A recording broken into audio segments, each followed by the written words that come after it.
It's an act of obedience that we do. So ano is, my part is na praise ng mga bata. And you know what? This is my first time yung stand-up comedian.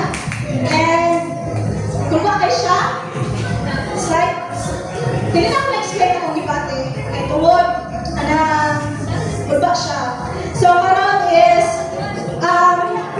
i-gather na to itong mga bata. I-gather na to itong mga young generation sa atong church. Amen. Amen. So, ato silang ibutang sa altar, diya sa tubangan sa Ginoo. So, igsuon, na ako gusto i-share, kaya siya revelation tingkad sa kuha.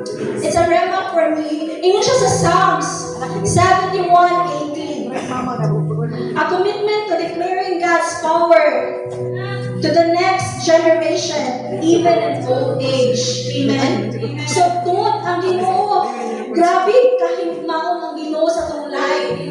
And gusto siya na kaning mga bataan na sa tungkol katubangan, nagpadayon diha sa pagpangalangad diha sa Ginoo.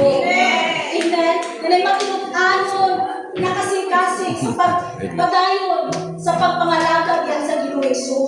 At the same time, ingon po